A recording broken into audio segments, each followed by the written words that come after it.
بسم اللہ الرحمن الرحیم۔ السلام علیکم۔ اس ویڈیو کا آغاز میں آپ سے اس سوال سے کروں گا کہ دنیا چاند پر پہنچ رہی ہے اور ہم ماتھے سے زیادہ اخروٹ توڑنے کا ریکارڈ بنانے میں مصروف ہیں۔ کہتے ہیں کہ انسان اور جانور میں جبلی طور پر تمام عادات ایک جیسی ہیں، جیسے بھوک کا لگنا، پانی پینا اور جنسی تعلقات قائم کرنا وغیرہ، لیکن جس چیز کی وجہ سے انسان کو تمام مخلوقات پر فضیلت ملی وہ تھی عقل۔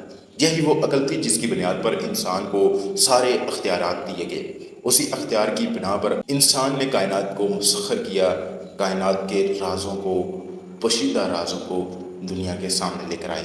انسان کو اللہ تعالیٰ نے دماغ دیا ہے، اس کا صحیح استعمال کر کے ہی اس نے اپنے اور ایک جانور میں فرق کیا۔ مسلمانوں کی تاریخ دیکھی جائے تو عہد زوال سے قبل مسلمان اپنی عقل و خرد کی بنا پر تمام علوم میں دنیا کی ہر قوم پر حاوی تھے۔ مسلمانوں کی علمی عظمت کا اندازہ اس بات سے لگایا جا سکتا ہے کہ جارج سارٹن ایک مشہور کیمیاء دان اور تاریخ دان تھا جس نے 5 جلدوں پر مشتمل سائنس کی تاریخ، ہسٹری آف سائنس لکھی۔ اس نے سائنس کی تاریخ کو چند ادوار میں تقسیم کیا۔ اس کی تقسیم کے مطابق ہر دور نصف صدی پر محیط ہوتا ہے۔ ہر نصف صدی کے دور کو وہ مرکزی شخصیت کے ساتھ جوڑتا ہے، یعنی اس کے خیال میں ہر 50 سال میں کوئی نہ کوئی ایسی شخصیت پیدا ہوتی ہے جو انسانیت پر اپنا ایسا تاثر چھوڑتی ہے کہ آنے والے برسوں میں لوگ اسی کو یاد کرتے ہیں۔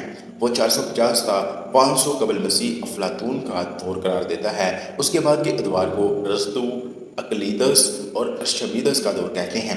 پھر 600 سے 700 تک کے زمانے کو اس نے چینی علماء کا دور قرار دیا ہے۔ اس کے بعد 750 سے لے کر 1100 عیسوی تک اس کی تقسیم میں مسلسل مسلمان سائنٹسٹ رہے۔ مسلمان سائنٹسٹ کون سے؟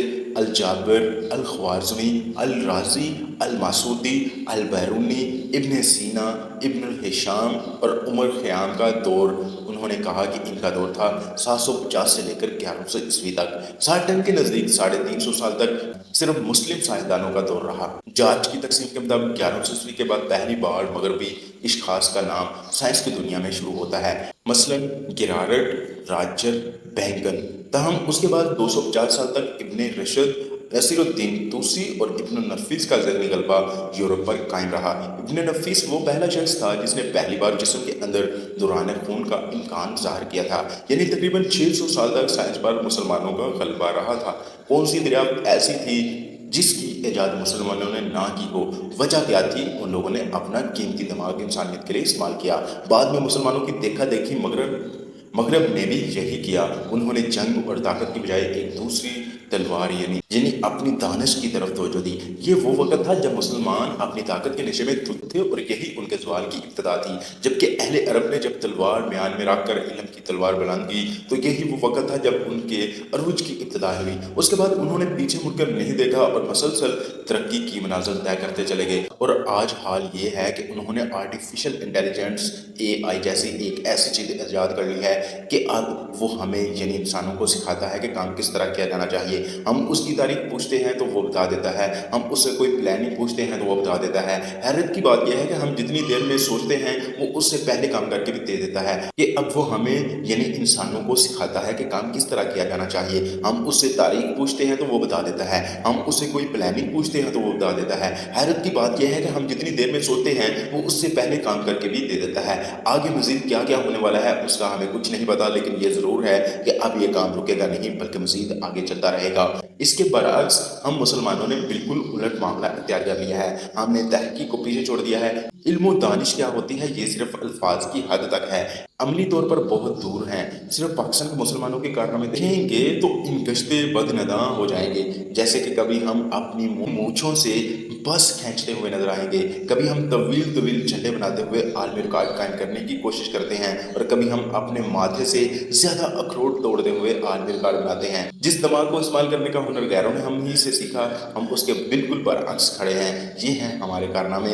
دنیا چاند پر پہنچ رہی ہے اور ہم اب یہ کوششیں کر رہے ہیں کہ بابا کے دربار کا نذرانہ وصول کرنے کے لیے آن لائن سسٹم کس طرح برقرار کروایا جائے۔ جب یہ حال ہوگا تو کس منہ سے یہ کہیں گے کہ ہم افضل قوم ہیں؟ وہ ہر روز ایک نئی چیز ایجاد ایجاد کر رہے ہیں۔ ہر روز خبروں کے ذریعے پتہ چلتا ہے کہ آج کوئی نئی ایجاد ہوئی ہے۔ ہم میں اور ان میں جو فرق ہے اگر اسے سمجھ لیا جائے تو شاید ہم بھی سائنس کے میدان میں اپنا حصہ ڈال سکیں گے۔ وہ فرق یہ ہے کہ ماضی اور حال میں مغرب نے مسلمانوں کو دبانے یا شکست دینے کی ہر ممکن کوشش کی۔ اس زمن میں مورخین نے عجیب بات لکھی، وہ یہ ہے کہ جن زمانوں میں وہ مسلمانوں سے ایک ایک علاقہ چھین رہے تھے وہ اپنا جھنڈا گاڑ رہے تھے۔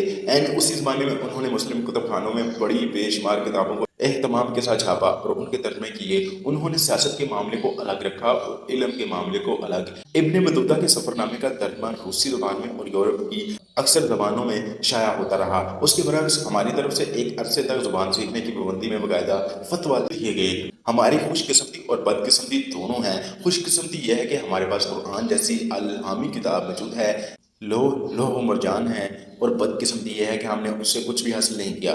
اس کے برعکس مغرب مذہب سے دور ہو گیا لیکن کائنات میں وہ ہر کام کر گیا جو دین اسلام نے دیا تھا۔ مثال کے طور پر قرآن کہتا ہے کہ کائنات مسخر کرو، سورۃ لقمان آیت نمبر 20، انہوں نے کر کے دکھا دیا۔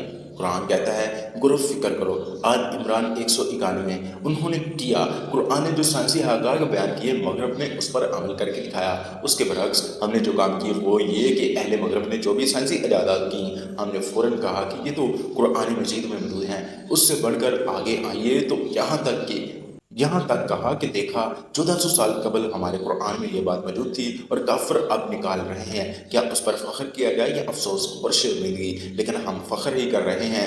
آج بھی فخر جس بات پہ ہے وہ یہ ہے کہ قرآن ایسا یاد کرنا کہ ایک غلطی بھی نہ آئے، لیکن سمجھنے سے گریز ہے۔ ایک ہی باری میں زیادہ اخروٹ مادے سے دوڑنا، لیکن جس کام کے لیے دماغ استعمال کرنے کو کہا گیا ہے وہ نہیں کرنا۔ آزادی اظہار پر لیکچر دینا، تاریخی اسلامی واقعات بیان کرنا لیکن سوال کرنے پر پابندی کرنا، ماضی کے واقعات پر فخر تو کرنا لیکن غلطیوں سے سبق نہیں سیکھنا، وغیرہ وغیرہ۔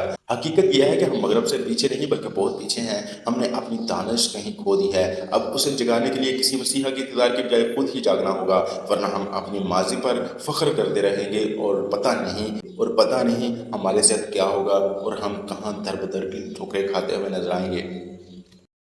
آج کی ویڈیو میں بس اتنا ہی۔ میں امید کرتا ہوں کہ آپ کو ویڈیو پسند آئی ہوگی۔ اگر یہ ویڈیو پسند آئی ہے تو اس کو لائک کر دیں اور میرے چینل کو لازمی سبسکرائب کر لیں۔ جہاں بھی رہیے خوش رہیے، مجھے اپنی دعا میں یاد رکھیے۔ ملیں گے انشاءاللہ ایک نئی ویڈیو میں، تب تک کے لیے اللہ حافظ، فی امان اللہ۔